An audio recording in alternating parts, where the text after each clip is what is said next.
ഉറക്കം. ഈ തണുപ്പിൽ ഇയാൾക്ക് എങ്ങനെ ഉറങ്ങാൻ പറ്റുന്നു എന്തോ. എന്തൊരു തണുപ്പ്. AC ഇട്ട് മനുഷ്യരെ കൊല്ലാൻ പറ്റുമെന്ന് ഇപ്പോഴാ മനസ്സിലായത്. ഫുൾ ടൈം സാഡിസ്റ്റാ. അടി.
ബുൾഡോസറിന്റെ അടിയിൽ അകപ്പെട്ട പോലെയായി എന്റെ കൈ. മിക്കവാറും ഇയാളെ ഞാൻ തന്നെ തലക്കടിച്ചു കൊല്ലും. കേസ് തെളിയിക്കാൻ സഹായിക്കാൻ വന്ന ഞാൻ എടുക്കും കൊലക്കേസിൽ ജയിലിൽ പോയിട്ട് വരുമെന്നാ തോന്നുന്നു.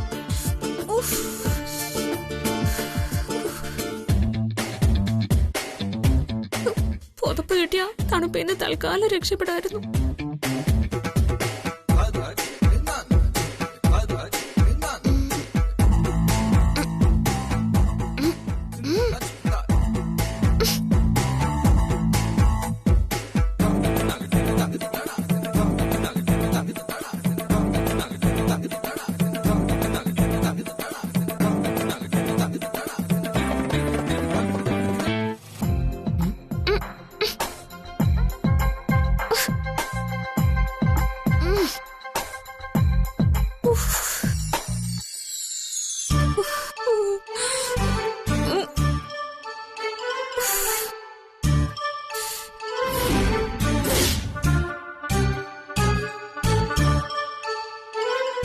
അലമാരിക്കകത്ത് പുതപ്പോ ബെഡ്ഷീറ്റോ കാണുമായിരിക്കും.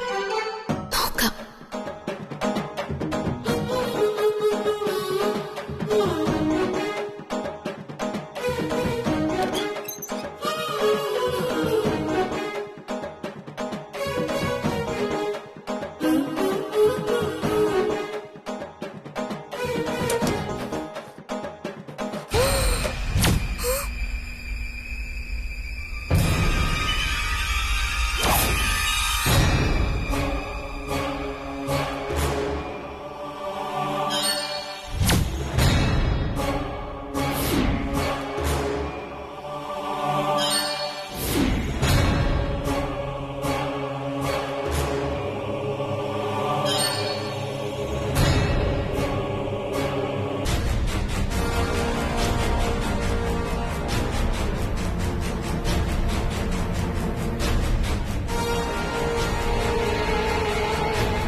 എന്റെ ഭഗവാനെ, ഇയാള് ശരിക്കും കൊല ചെയ്യുന്ന ആള് തന്നെയാ. കത്തി കണ്ടില്ലേ? എന്നെ കൊല്ലാനാണോ ഇത്?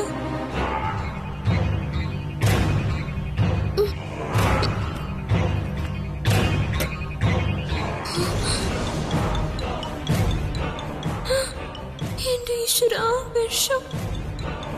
ഇയാളെല്ലാം കരുതി കൂട്ടി തന്നെയാ. സുപ്രിയെ കൊന്നത് ഇയാള് തന്നെയായിരിക്കും. എനിക്ക് ഉറപ്പായി. ഇയാളൊരു ജ്യൂസ് തന്നാ പോലും ഈ ജന്മത്തിൽ ഞാനത് വാങ്ങി കുടിക്കില്ല. എന്തൊരു ഭീകരനാ ഇയാള്.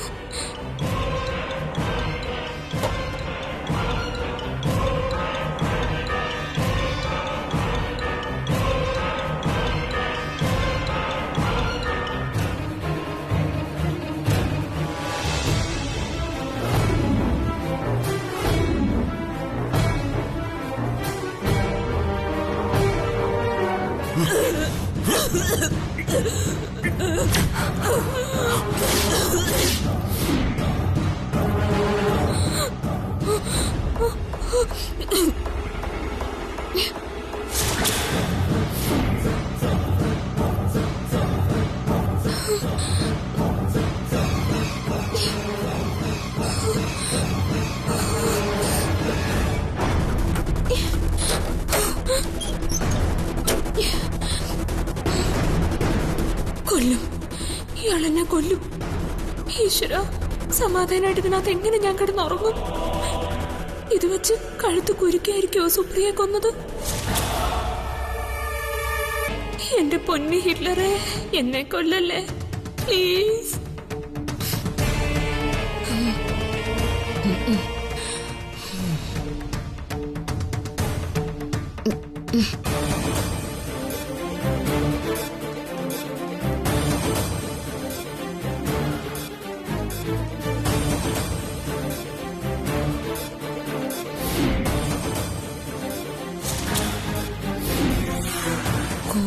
മീശയും മുഖത്തെ ഭാവവും എല്ലാം കൂടി ചേരുമ്പോ ഇയാളൊരു കൊലയാളി തന്നെയാ. ഈശ്വര, എങ്ങനെ ഈ മുറി കിടന്നുറങ്ങും? വിഷം, കയറ്, കത്തി എല്ലാം എന്നെ കൊല്ലാൻ വേണ്ടി കരുതി വെച്ചേക്കുവല്ലേ?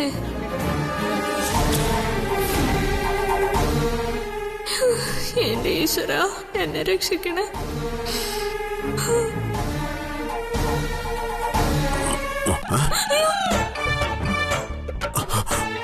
എന്താ നീ എന്താ ചെയ്യുന്നത്? എന്തിനാ നീ എന്റെ അടുത്ത് വന്നത്? എന്താടി, നീ എന്നെ കൊല്ലാൻ നോക്കിയതാണോ? ഞാനോ? അത് നിങ്ങളല്ലേ? എന്ത്? അല്ല, അത് എനിക്ക് തണുത്ത് കുറച്ച് കിടക്കാൻ വയ്യാതെ ഞാൻ ഈ ബ്ലാങ്കറ്റ് ഒന്ന് എടുക്കാൻ നോക്കിയതാ. തുടരുത്. ബ്ലാങ്കറ്റ് പോയിട്ടൊരു ഷോള് പോലും നിൽക്കാൻ പുതയ്ക്കാൻ തരില്ല. തറയിലേ തണുത്ത് കിടന്നുറങ്ങിയാ മതി നീ. നിങ്ങളൊരു മനുഷ്യനാണോ? എസിയുടെ തണുപ്പില് തണുത്ത് വിറച്ച് ഒരു പെണ്ണായി എന്നെ വെറും തറയിൽ കിടത്തി ഉറക്കിയ നിങ്ങള് ഒരു മൃഗമാണ്. ഒരാളെ കൊല്ലാൻ പോലും നിങ്ങൾ മടിക്കില്ല. അതെ, വേണ്ടി വന്നാ കൊല്ലും. എന്റെ ദൈവമേ, അപ്പൊ ഇയാള് സമ്മതിച്ചു? ഇയാൾ ഇത്രയ്ക്ക് ദുഷ്ടനായിരിക്കുമെന്ന് ഞാൻ കരുതിയതേയില്ല. എന്താണ് നോക്കുന്നത്? ബ്ലാങ്കറ്റും പുതച്ച് കൂർക്കം വലിച്ച് നിങ്ങൾക്ക് കിടന്ന് ഉറങ്ങാം. ഞാനിവിടെ തണുത്ത് വിറച്ച് വെറും തറയിൽ താഴെ. ഇതെങ്ങനെ പുറത്തിറങ്ങിയുണ്ടല്ലോ നിങ്ങൾ ജയിലിൽ പോവും സ്ത്രീ പീഡനത്തിന്. നിന്നെ പീഡിപ്പിച്ചതിന്റെ പേരിൽ കിട്ടുന്ന എന്ത് ശിക്ഷയും ഞാൻ അനുഭവിച്ചോളാം. അതിലും കടുത്ത ശിക്ഷയാണ് എനിക്ക് നീ. എടി, പോയി കിടന്ന് ഉറങ്ങണി ബേക്കറിക്കാരി.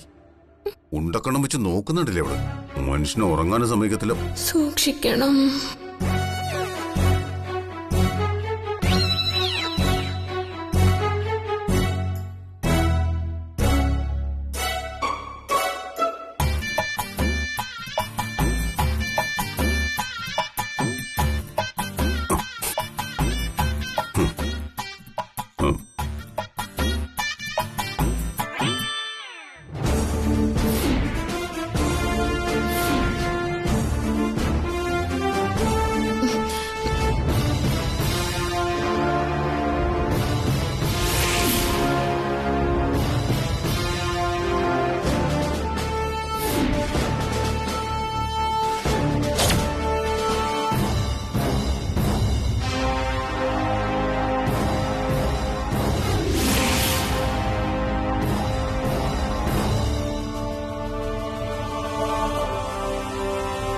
ഇതേ ഒരു സാമ്പിള് മാത്രമാ.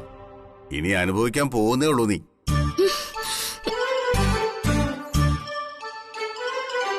നിങ്ങളുടെ പ്ലാനും പദ്ധതിയും തയ്യാറെടുപ്പും ഒക്കെ എനിക്ക് മനസ്സിലായി. ദയവായിട്ട് എന്നെ എല്ലാം കാട്ടി തന്നിരിക്കുക. എന്താ? ഒന്നുമില്ല, നിങ്ങളെ നല്ലതുപോലെ പ്രിപ്പയർ ചെയ്തിട്ടുണ്ടെന്ന് പറയായിരുന്നു. അതെ, നന്നായി പ്രിപ്പയർ ചെയ്തിട്ട് മാത്രമേ ഞാൻ എന്തും ചെയ്യാറുള്ളൂ. എന്റെ മുത്തപ്പ, ഈ ചെകുത്താൻ എന്റെ ചോര കുടിക്കും, ഉറപ്പാ.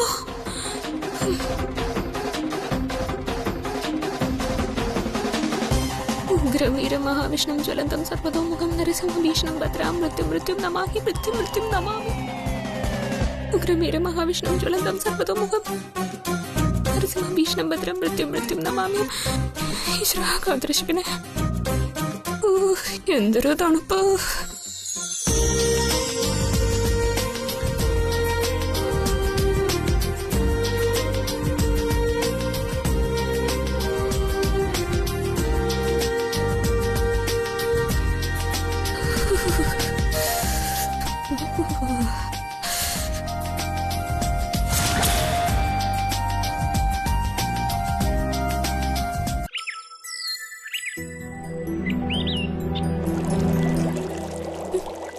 അവിടെ കിടന്ന് തിളക്കട്ടെ.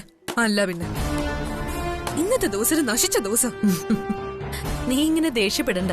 ഇന്നലെ രാത്രി DKയുടെ മുറിയിൽ നീ വിചാരിച്ചതുപോലെ ഒന്നും സംഭവിച്ചു കാണില്ല. അമ്മ നിർബന്ധിച്ചതുകൊണ്ട് അവളെ DK മുറിയിൽ കയറ്റി. പഴന്തുണി പോലെ വല്ല മൂലയ്ക്കും കിടന്ന് ഉറങ്ങിക്കാണോ അവള്? അങ്ങനെ വിശ്വസിക്കാൻ വരട്ടെ മായേച്ചി. എത്ര മഴക്കിട്ടാലും അവര് ഭാര്യയും ഭർത്താവുക. ഇന്നലെ അവരുടെ ശാന്തി മുഹൂർത്തം നടന്നു കാണുമെന്നാ എന്റെ സംശയം. അതിനെ DK രണ്ടാമത് ജനിക്കണം. എന്നിട്ട് ആ മുറിയിൽ നിന്ന് ഒരു വഴക്ക് പോലും പുറത്ത് കേട്ടില്ലല്ലോ. മുറിക്ക് പുറത്ത് ഞാൻ എത്ര നേരം ശ്രദ്ധിച്ചു നിന്നറിയോ? ഛേ, നാണക്കേട്. നിനക്കിത് എന്തിന്റെ കേടാ? അവരുടെ മുറിയുടെ വാതുക്കൽ പോയി ഒളിച്ചു നിൽക്കുക. മനപ്പുറമല്ല, കിടന്നിട്ട് എനിക്ക് ഉറക്കം വന്നില്ല, അതാ. അവര് തമ്മിൽ മറ്റു ബന്ധമൊന്നും ഉണ്ടായി കാണില്ലായിരിക്കാം. പക്ഷേ അവർക്കിടയിൽ വഴക്കില്ലാതായി കാണുന്ന എന്റെ പേടി. ഒരു മുറിയില് ഒറ്റയ്ക്കായ ഭാര്യയും ഭർത്താവും എന്ത് വഴക്കും പറഞ്ഞു തീർക്കും. ശ്ശോ, നേരം വെളുത്തിട്ട് ഇത്ര നേരമായി. ഇതുവരെ അവൾ എഴുന്നേറ്റ് വന്നോ? എന്താ അതിനർത്ഥം? ഒരു കാര്യം ചെയ്യാം. ആരെങ്കിലും ഒരാള് DKക്കും അവൾക്കുള്ള ചായയും കൊണ്ട് മുകളിലേക്ക് ചെല്ല. അവൾക്ക് നമ്മള് ചായ കൊണ്ട് കൊടുക്കാനോ? എനിക്ക് പറ്റില്ല. അവൾക്ക് ചായ കൊടുത്ത് പള്ളി ഉണർത്താൻ വേണ്ടിയിട്ടല്ല താരേ. ആ മുറിയിൽ എന്താണ് നടന്നതെന്നറിയാനുള്ള ഒരു വഴി മാത്രമാണ് ഈ ചായ. താരേച്ചി, ഇതാ കൊണ്ട് കൊടുക്ക്. താര പോണ്ട. എന്താ? ഈ വികാരാവേശം കൊണ്ട് നീ ചിലപ്പോ എല്ലാം കുളമാക്കും. ചിത്രേ, നീ തന്നെ കൊണ്ടു കൊടുത്താ മതി. ദേ, എല്ലാം നല്ലതുപോലെ മനസ്സിലാക്കിയിട്ട് വരാവൂ. എന്റെ ഭഗവതി, അവിടെ ഒന്നും സംഭവിച്ചു കാണല്ലേ. ദേ ചിത്രേ, രഹസ്യങ്ങൾ മനസ്സിലാക്കാൻ നിന്നോളം വൈഭവം മറ്റാർക്കും ഇല്ലാന്ന് എനിക്കറിയാം. DK അവളോട് എങ്ങനെ പെരുമാറി എന്ന് അറിഞ്ഞിട്ട് വേണം അവളെ ഇവിടുന്ന് പുറത്താക്കാനുള്ള അടുത്ത പദ്ധതി തയ്യാറാക്കാൻ. ഇനി പുതിയ പദ്ധതി വേണോ? DK ഇന്നലെ പറഞ്ഞതൊക്കെ മായച്ചു മറന്നോ? അതിപ്പോഴും ഓർക്കുന്നത് കൊണ്ടാ നമ്മൾ ഈ തറപ്പണി കാണിക്കുന്നത്.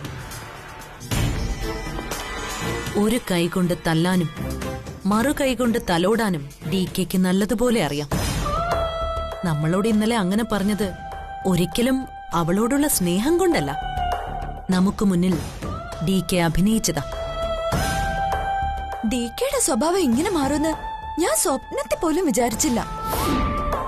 വസുന്ധരാദേവിയുടെ മന്ത്രത്തിന് ഇത്രയ്ക്ക് ശക്തിയുണ്ടോ? വസുന്ധരാദേവി എന്ത് മന്ത്രം ചൊല്ലി പൂജിച്ച ചരട് കെട്ടിയാലും DK അവളോട് ക്ഷമിക്കില്ലെന്ന് എനിക്കുറപ്പാ. പക്ഷേ DKയുടെ അഭിനയത്തിന്റെ അർത്ഥം എന്താണെന്ന് അറിഞ്ഞേ പറ്റൂ. നീ ചെല്ല്, പോയി വിജയിച്ചു വാ. ഇങ്ങനെ അനുഗ്രഹിച്ചു വിടാൻ ഞാൻ ഇത് അംഗം വെട്ടാൻ വല്ലതും പോവാണോ? ഇതൊരു അംഗപ്പുറപ്പാട് തന്നെയാ. അങ്കത്തട്ടിലെ പയറ്റ് തുടങ്ങാൻ ഇനി അധികം കാത്തിരിക്കേണ്ടി വരില്ല. ശരി, എന്നാ പിന്നെ അങ്ങനെ ആവട്ടെ. എന്റെ ലോകം നേർക്കാവില്ലമ്മേ, കാത്തോണേ. സിംഹത്തിന്റെ മടയിലേക്കാ പോകുന്നു. നീ ചെല്ല്, പോ.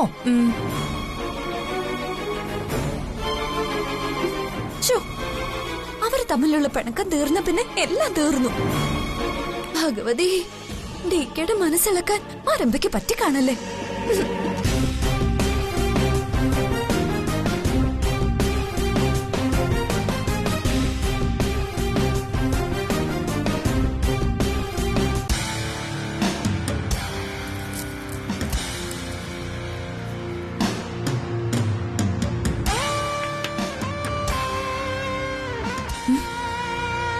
ഈശ്വര, DK എണീറ്റോ? ഈ നിപ്പൊക്കെ കണ്ടിട്ട് ഒരു പന്തികേട് തോന്നുന്നുണ്ടല്ലോ. DK, ചായ. താങ്ക്സ്. ഇന്ന് ജോഗിങ്ങിന് പോകുന്നില്ലേ? ഇല്ല, ഇതാർക്ക് ഈ ചായ? ഞങ്ങളുടെ അമ്മായിയമ്മയ്ക്ക്. എവിടെ ജ്യോതി? മുറിയിലുണ്ട്, എണീറ്റില്ല. എന്നാ പിന്നെ ഞാൻ ഈ ചായ കൊണ്ട് കൊടുക്കട്ടെ. ശരി. അതെ, വിളിച്ചിട്ട് ഉണർന്നില്ലെങ്കിൽ മേശപ്പുറത്ത് അടച്ചു വെച്ചാ മതി. എന്താ? അല്ല, അങ്ങനെ ചെയ്യാം.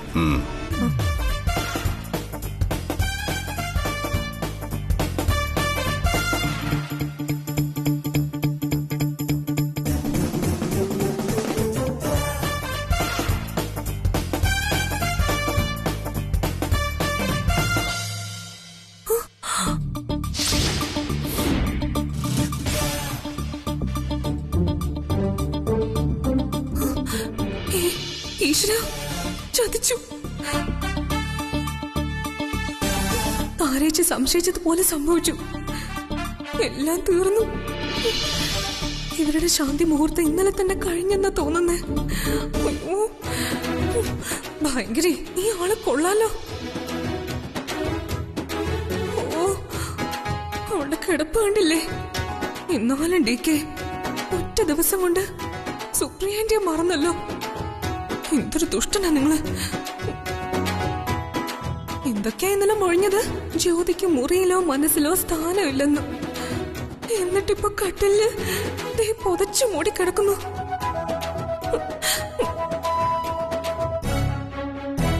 DKയുടെ വാക്ക് പഴഞ്ചാക്കായല്ലോ ഈശ്വര.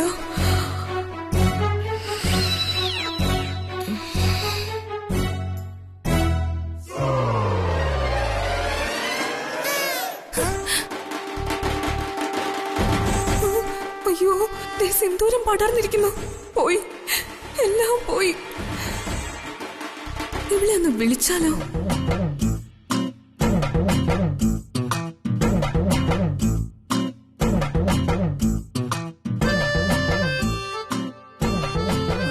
ജ്യോതി, അമ്മായിയമ്മേ.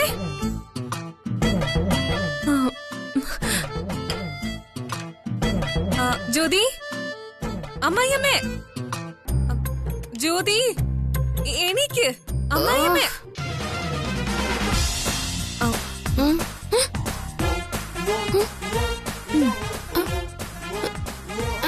നീയോ? നീ എന്താ ഇവിടെ? നിനക്ക് ചായ തരാൻ വന്നതാ. ദേ ഇരിക്കുന്നു. ഓ, താങ്ക്സ്. അതെ, നീ ഇന്നലെ ഈ കട്ടിലാണോ കിടന്നത്? പിന്നല്ലാതെ ഞാൻ എന്റെ ഭർത്താവിന്റെ കൂടെ അല്ലേ കിടക്കേണ്ടേ? നീ അങ്ങനെയല്ലേ? ഓഹോ, അപ്പൊ ഉറപ്പായി. നീ എന്താ കണ്ണും വിളിച്ച് നോക്കുന്നേ? DKയും ഈ കട്ടിലിൽ തന്നെയാണോ കിടന്നത്? പിന്നല്ലാതെ. ഇന്നലെ ശരിക്കും ഉറങ്ങാൻ പറ്റിയില്ല. വീട് മാറി കിടന്നിട്ടായിരിക്കും. അല്ലല്ല, അതാ DK എല്ലാത്തിനും കാരണം. ഒന്ന് ഉറങ്ങാൻ സമ്മതിക്കണ്ടേ?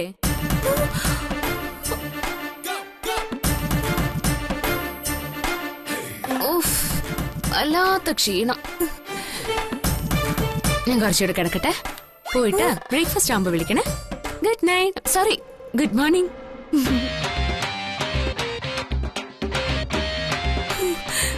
ഇടിവെട്ടി എന്റെ തലയില് പാമ്പ് കടിച്ച പോലെ ആയല്ലോ.